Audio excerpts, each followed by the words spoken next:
Xoş gördük əziz dinləyicilər. Bu günlərə hər kəsin qürurlandıran əlbəttə ki, məhz Qazaxstanda keçirilən türk dilli dövlətlərin qeyri-rəsmi toplantısında şahidi olduq. Əlbəttə bu toplantı bizi hər zaman sevindirir. Çünki biz hər zaman türk dilli dövlətlərin böyük bir gücə çevrilməsini istəyirik. Və bu günləri bu görüşlərdə də kifayət qədər yaxşı açıqlamalar var.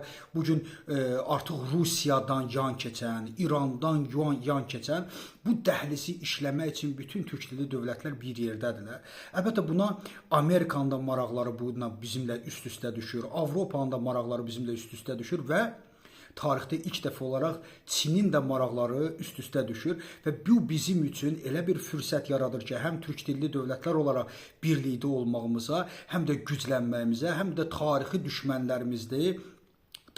düşmənlərimizdən özümüzü qorumağa gətirir çıxardır. Bəs Türkiyədə də qəbul edilən Orta Asiya məsələsi də artıq tarixə qovuşur və bu ərazinin Türkistan kimi adlanması məsələsini də qeyd etmək lazımdır ki, çox qiymətlidir və biz də buna keçməliyik. Bununla yanaşı, həm bir dəfə bilirsiniz Azərbaycan prezidenti də bildirmiş ki, nəhayət türk dilli dövlətlərin vahid bir ordusu da olmalı. Düşünürəm ona doğru gedir və vahid ordunun yaranması da çox vacibdir. Azərbaycanın da kifayət qədər peşəkar ordusu var, Türkiyənin də və Orta Asiyada da xüsusi təyinatlı peşəkar bir ordu yaradılmalıdır və Turan ordusu yaradılmalıdır. Hər bir ölkədə məsəl üçün ilkin olaraq 10.000 insanlı xüsusi təyinatlısını bura cəlb etməklə həm vahid bir dövlətə çevrilərik, həm maneələri, təhlükələri bir yerdə aşmış olaraq, həm də bu koridorun qorunması üçün mən düşünürəm ki, bizim üçün bu çox vacib addımdır. Azərbaycanla Qazaxstan arasında internet optik xəttinin də Xəzər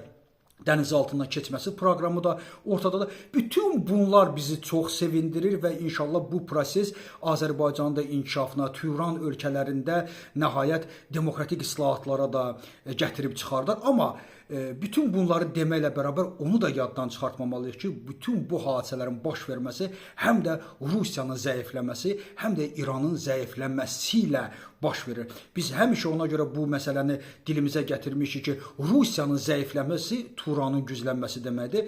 Bu mənada bu bizim üçün sevindiricidir. Məhz Ukraynanın rəşadətli ordusuna da bu mənada təşəkkürlüyümüzü bildirməli. Yaşasın əlbəttə ki, Turan birliyi. Çox sağ olun.